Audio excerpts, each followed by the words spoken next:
Magoso. Sir?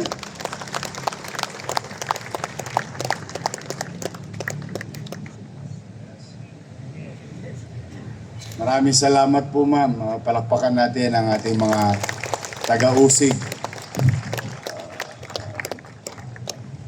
Pumanatag kayo hanggat maaari. Patuloy na kikilalanin ng lungsod ng Maynila at ng Manila Police District ang kakayanan, galing at trabaho ng ating City Prosecutor's Office by sending you all those suspected criminals to be prosecuted properly because we believe in you. Palakpakan po natin.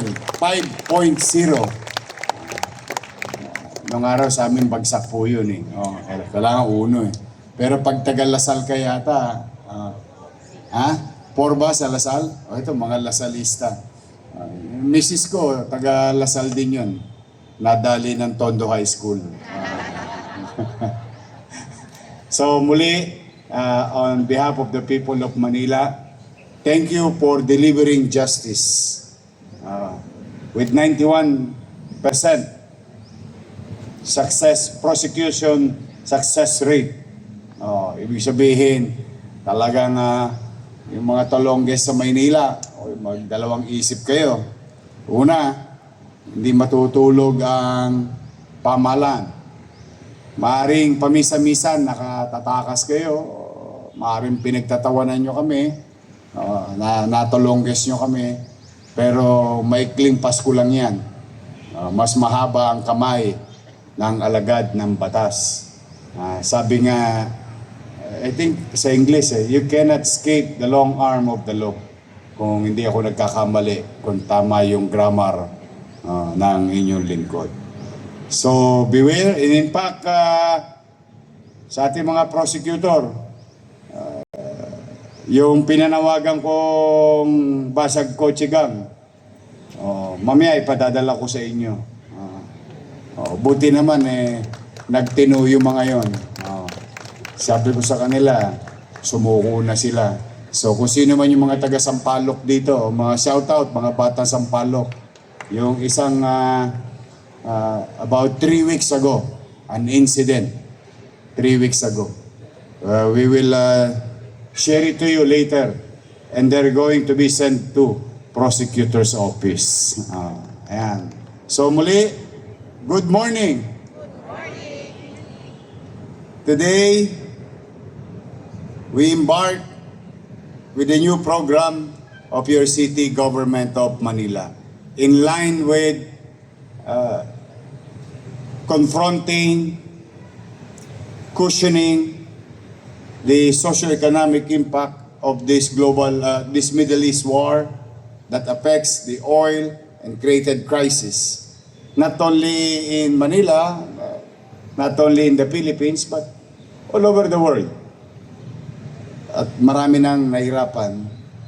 But your city government, after releasing an stimulant, or what we call economic stimulant 3 weeks ago, releasing things that is due to our people ahead of time. Now, the second phase of our augmentation, or at least in a form of assistance with service, 1,097 heeded the call of yours truly. 1,097 jeeps and drivers will serve the people of Manila and those people who comes in and out of Manila. I'm happy to inform you, sa Manila, libre ang pamasahe ngayon. May tumama na ba sa inyo? Mga taga Pandakan, mga taga Santa Ana, Balik-Balik, Blumentritt. Kaninang alas 5 ng umaga, nakita ko na yung mga report, no, ng ating MTPB. Ito ay programa ng inyong lungsod at inisip namin na tugunan yung hirap na dinaranas ng taong bayan, lalo na ng mananakay. Mga sumasakay, papasok sa trabaho, tulad ninyo, papasok sa eskwelahan, o kung ano mang kanilang lakad ngayong araw na ito. From District 1 to 6, I'm really grateful to the jeepney drivers and their operators heeding the call of your city government. Pero habang ang mananakay ay mag-i-enjoy or at least benefit from it for the next 5 days, starting today, tomorrow, then we stop on Wednesday, then we resume next Monday, Tuesday, and Wednesday, amounting to almost 20 million pesos worth of taxpayers' money. It will serve their gasoline needs. 3,000. Hiniram po natin ang mga driver at operator or jeep.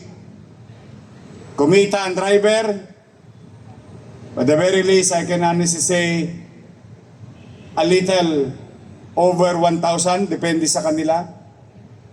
Because before the oil crisis, I was told and informed by some of the drivers, they're making about 500 net a day. But after this, now there is crisis, they're only earning about 200 to 300 pesos. The boundary is about 500 pesos. Pamisa-misan daw sumasala pa yung driver. Kaya ginagawa ng ibang operator 300 pesos na lang. Misan pake pa. Pake usapan. And about 1,000 and 1,500 worth of diesel. So we opted to provide guaranteed income for the operator.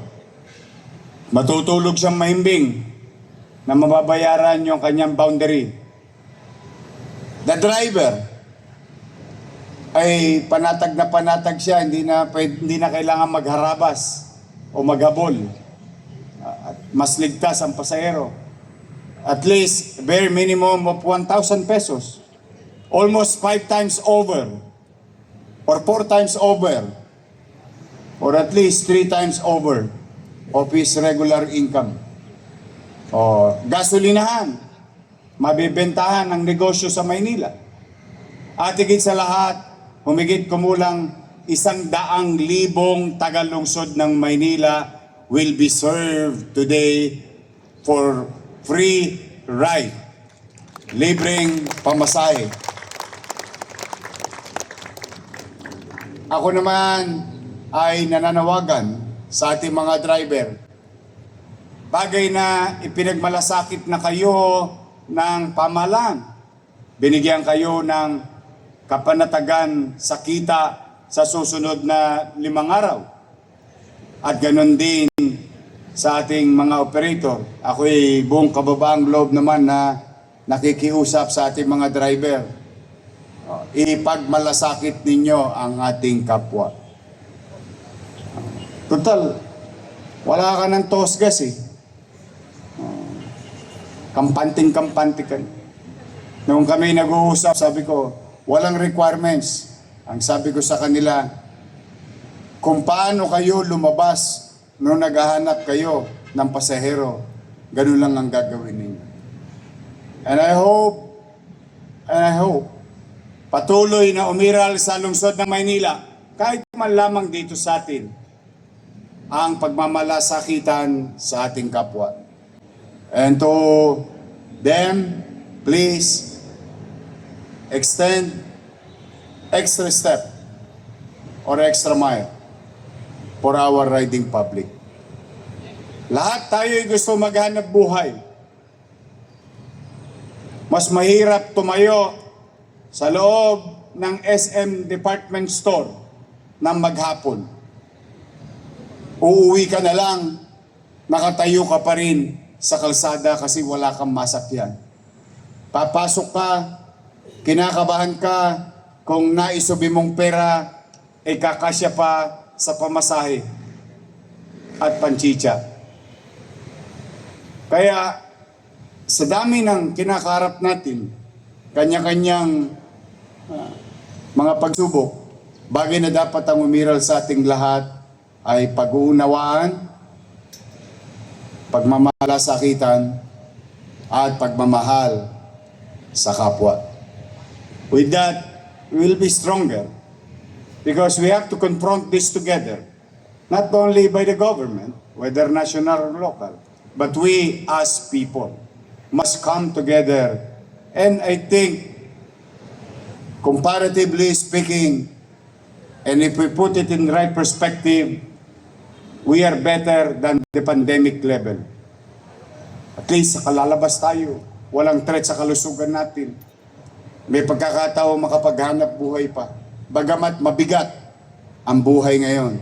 Dala ng malapit na pong mag-retire ang peso. Kasi senior citizen na po siya ngayon. What more will happen in the coming days? So brace yourselves. Brace yourselves. We must come together. Kailangan natin. Pero, pumanatag kayo. Basta hanggat may mapipiga ako sa bimpo to extend to the general public through your effort and help. I'll do that. And we'll come again with out-of-the-box idea. Dito, 4 na sektor, 3 bulig ang tinamaan. Operator, naibalik natin ang dignidad sa driver sapagkat yung kanyang kikitain ay pinagtrabahuhan niya.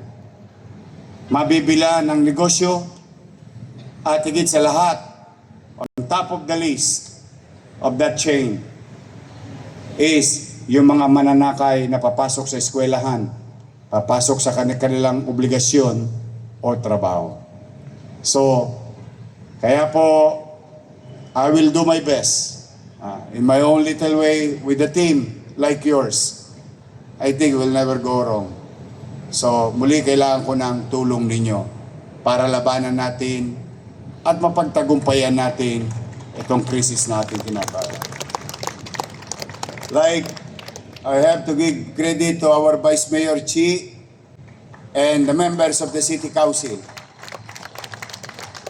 with the authority that I asked last Friday, last Thursday.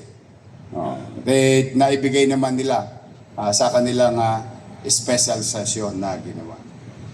So, hopefully, we can continue this. But today, this morning at 5 a.m., we have served already tens of thousands of people in the city of Manila. Pangalawa, 4 years ago,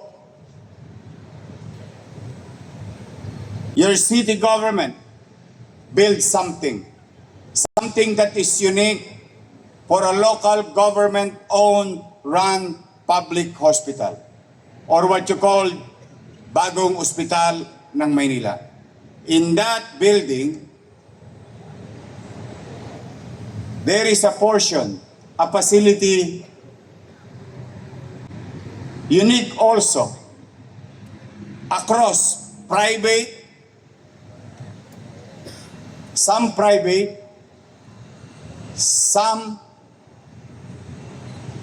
public national government, but only local government ang nakapagtatag ng CAT lab. The CAT lab that we build will address a particular life-threatening situation. And it may save lives more than the expenses. It's a very expensive machine. Very expensive procedure. Lalong-lalo na sa inyo dito, yung maraming minahal, at nagka-problema kayo sa puso, yung mga makinang yaon ay only God knows the price. But as I have said, I don't mind spending millions of pesos just to save one life. At least one.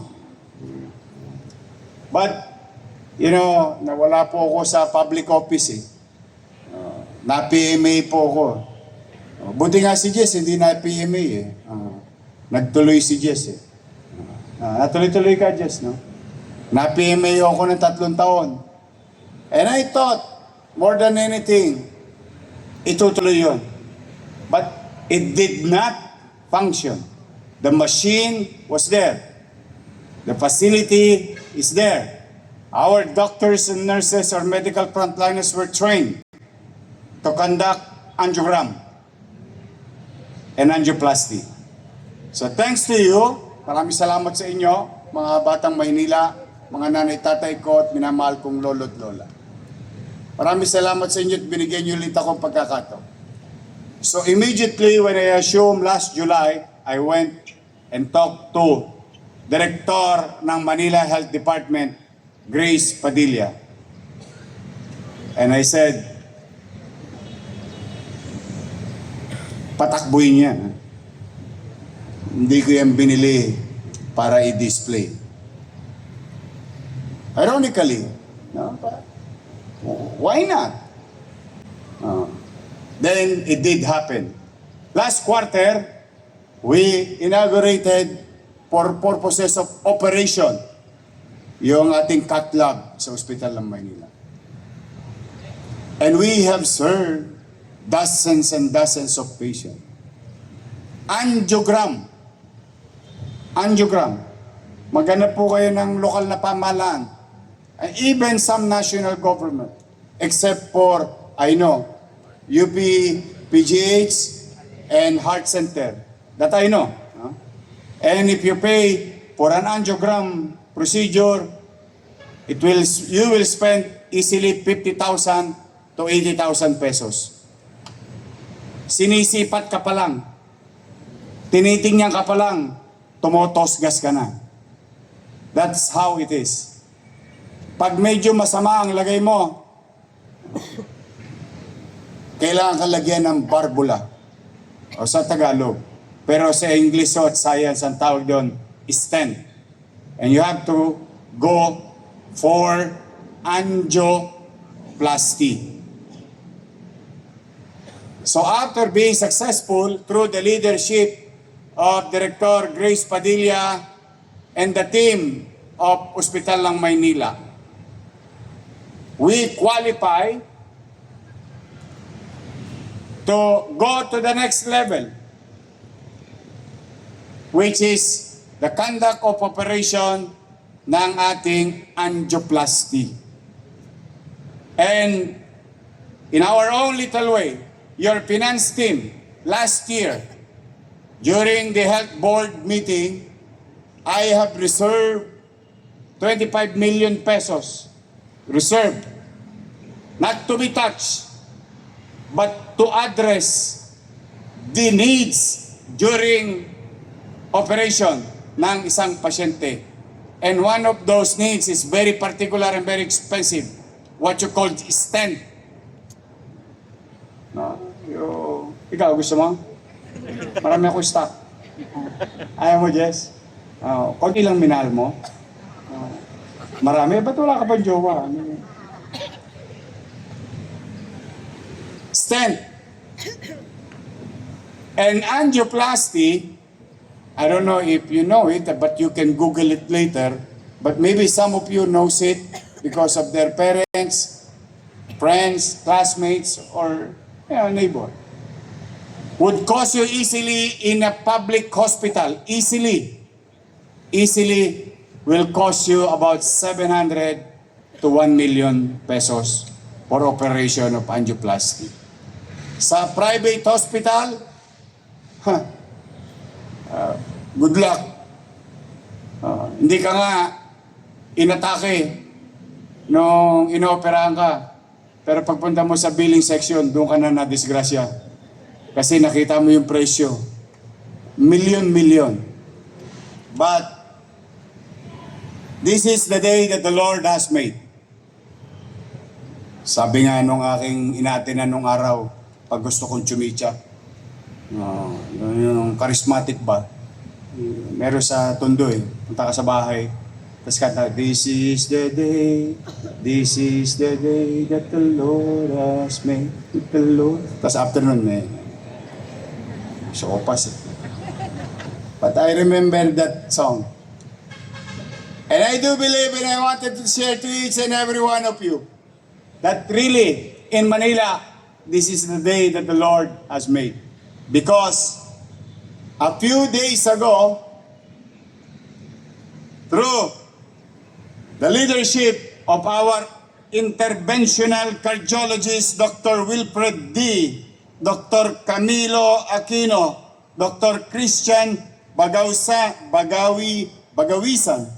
Dr. Sherlyn Villacorte, Dr. Brian Belbis, Dr. Zane Nelson, Dr. Balgua, and our nurses, Nurse Robert Araneta, Berenice Imbag, Joanna Suset de Vera, Grisel Nicolas, Ricky Matic, Radiologic Technologies, Dr. Panalondong and Dr. Tabobo, Application Specialist, Mr. Lamtab Paikeo from Thailand, Planning and Administration and Resident, Dr. Marlo Esguera, Dr. Bernardine Baradi, Attorney Malaya Capulong, Dr. Arvin Ramirez, and Dr. Rose Signiel Adornado. Kamag-anak kaya to ni Adornado? Ano ba si Adornado? Crispa Toyota. Crispa. Kami kasi nung Crispa. Palit bote nung Solven. Bote garapa. Palitan mo yung Crispa. To those I have mentioned, those doctors, nurses, and medical front conducted our first, but not only first, successful operation of John Doe.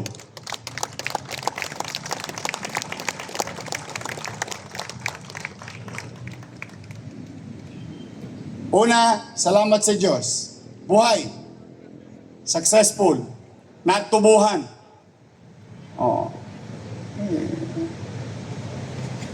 Pangalawa, salamat sa taxpayers of Manila. That's where your money goes or went. Nabuhay ang isang tao. We extended a life. Kaya, sabi ko po sa inyo, sa ating team, sa Cat Lab, andyan ba sila? Andito? Ayun, alika nga kayo. Dito man lamang in our own little way to appreciate the team. Sabi sa akin ni Letlet Sarkal, nung siya daw in angioplasty, mas maganda pa raw yung makina natin kaysa sa St. Luke's. That's what he said. Siya na angioplasty na eh. Ay, halika. Thank you very much. O wala bang habang parada ng tagumpay? Baka kayo na susunod. Kaya, pare.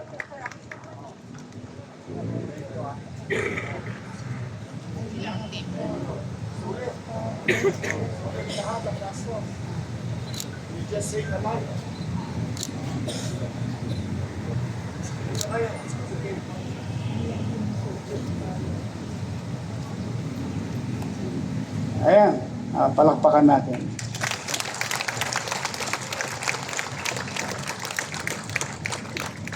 So just imagine, dati parang mission impossible for a public hospital to have this kind of facility. Parang mission impossible kapag ikaw may problema sa puso, halos ikipit balikat mo na lang dahil pangarap lang ang magamot. So now, at least, we can now participate with Philippine Heart Center, UPPGH, and some well-known private hospital, that the hospital ng Maynila can also conduct the same very delicate operation with our able professional medical frontliners. Taas ang kamay ng gusto sumunod. Uy, sayang. May libreng barbula.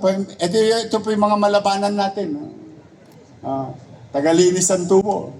But that's why I wanted to share it to you kasi minsan na-emergency kayo. At least now, the back of your mind, angiogram, 50 to 80,000. Sa Maynila, TY. Angioplasty, that will cost you millions. You will never pay a single cent in our operation in angioplasty. Wala kayong babayaran. Ni 5, bagamat alam natin sa ibang ospital, may yadba. Todits, wala kayong babayaran. Huwag niyong intindihin yung stent. Bibili natin yon. Mabuhay lang kayo. So, to the people of Manila who are watching and listening, you may need this kind of services. A very delicate, very expensive, but your city government has its facility, medical professionals, and able. And the probability is so high that I am so proud to each and every one of you. Thank you very much sa inyo. Huh? Yes.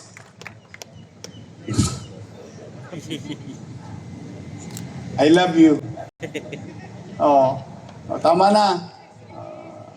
Yan na muna good news. Hopefully, bagay ako'y naniniwala naman. Laging may awa ang Diyos.